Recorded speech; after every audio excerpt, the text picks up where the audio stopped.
सपना है कि कोई हार मान लेता है और कोई उम्मीद का बीज बो देता है।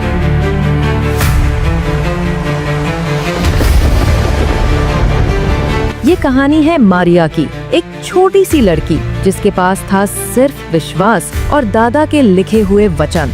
जब गांव वाले हंस रहे थे, जब डर सबके दिलों को तोड़ रहा था, तब उसने ठान लिया कि तूफान उसके सपने को नहीं तोड़ पाएगा। और फिर हुआ वो जिसे सबने एक चमत्कार कहा। तो बहुत समय पहले की बात है। शहर से दूर सुंदर पहाड़ों में एक छोटा सा गांव था।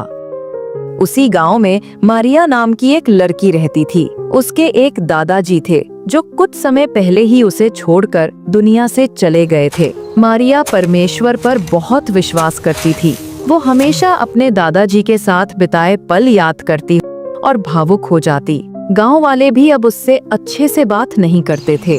मरने से पहले मारिया के दादाजी ने घर के सामने की दीवार पर बाइबल के कुछ ऐसे वचन लिखे थे जिससे मारिया को जीने की एक नई उम्मीद मिल गई थी। मारिया एक छोटी से पहाड़ी गांव में रहती थी, जहां हर साल बारिश और तूफान आते थे। उसका एक ही सपना था, अपनी जमीन पर एक बड़ा सा खेत बनाकर सब्जियां उगाना। गांव वाले अक्सर उसका मजाक उड़ाते थे। मारिया, तुम अकेली एक लड़की ये सब नहीं कर पाओगी, तूफान सब कुछ उजाड़ देगा। मारिया के पास एक पुराना छोटा सा घर था जिसे उसके दादा ने बनाया था।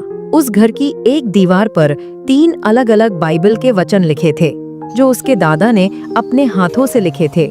यहोवा भला है, संकट के दिन में वो दृढ़ गढ़ ठहरता है। यहोवा सारी विपत्ति से तेरी रक्षा करेगा। मैं तुझे कभी न छोड़ूंगा और न कभी त्यागूंगा। मारिया इन वचनों को रोज देखती थी और उन पर विश्वास करती थी। उसकी हर सुबह इन्हीं वचनों से शुरू होती थी।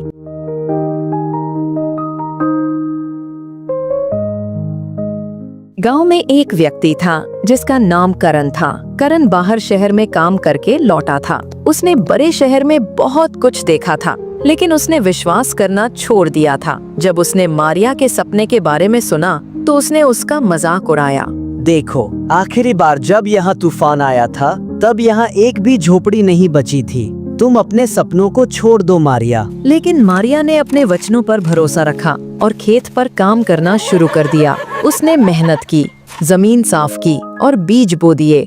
एक दिन गांव में बड़ी खबर आई। मौसम विभाग ने चेतावनी दी कि एक भयानक तूफान आने वाला है। गांव के सब लोग डर गए और अपने अपने घरों में छिप गए। करण भी बहुत डर गया।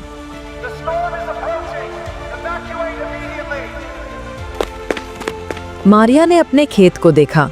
उसकी फसल अभी बहुत छोटी थी। वो समझ गई कि अगर तूफान आया तो सब कुछ बर्बाद हो जाएगा। गांव के लोग कहने लगे, मारिया, अब भी वक्त है, सब कुछ छोड़कर यहाँ से चली जाओ। लेकिन मारिया को अपने दादा के वचन याद आए।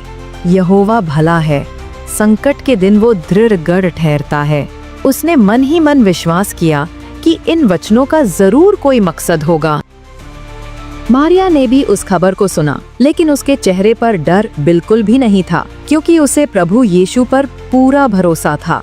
उस रात बहुत बारिश हुई और ज्यादा बारिश होने की वजह से पानी लोगों के घरों में घुस गया और बाढ़ के कारण कई लोगों के घर टूट गए। चारों तरफ से लोगों के चीखने चिल्लाने की आवाजें आ रही थीं। उधर करण भी डर के मारे घर के अंदर दुबक कर बैठा था। डर के मारे वो पसीने से पूरा भीग चुका था। वो भी एक मसीही था, लेकिन शहर की हवा और अपने दोस्तों के कारण परमेश्वर को भूल चुका था।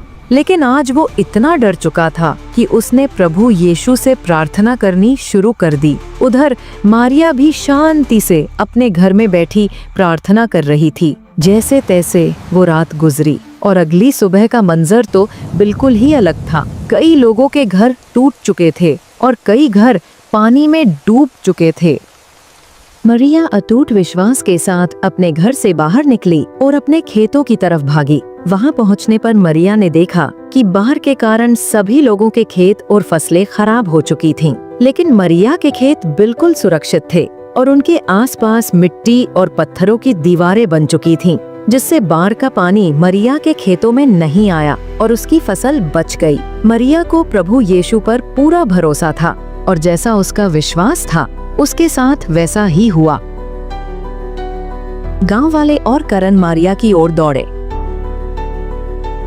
ये कैसे हुआ? करण ने आश्चर्य से पूछा। मारिया ने मुस्कुराते हुए कहा, ये कोई चमत्कार नहीं है, ये मेरे वचनों का नतीजा है। जब तूफान आया तो मैं भी डरी थी, लेकिन मैंने अपने दिल में अपने दादा के वचन पर विश्वास किया। मैं तुम्हें कभी नहीं छोड़ूंगा और कभी तुम्हें नहीं त्यागूंगा। मुझे पता था कि चाहे तूफान सब कुछ बर्बाद कर दे, मैं अकेली नहीं हूँ। मैंने प्रार्थना की और मेहनत की और उसी ने इन मिट्टी और पत्थरों को मेरी सुरक्षा का साधन बना दिया।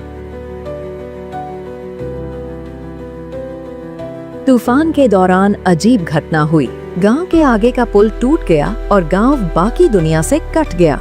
लोग परेशान हो गए, खाने पीने का सामान खत्म होने लगा और बीमारियां फैलने लगी। करण, जो खुद को सबसे होशियार मानता था, अब निराश हो गया। उसने मारिया को देखा जो अब भी शांत थी। उसने मारिया से पूछा, तुम कैसे इतनी शांत हो? मारिया ने मुस्कुराकर कहा, यहोवा सारी विपत्ति से तेरी रक्षा करेगा। यहोवा तेरे प्राण की रक्षा करेगा। मारिया ने सब भूखे गांव वालों को अपने खेत की सब्जियां दी। करण को अपनी गलती का एहसास हुआ। उसने मारिया से माफी मांगी और वचन पर विश्वास करना शुरू कर दिया।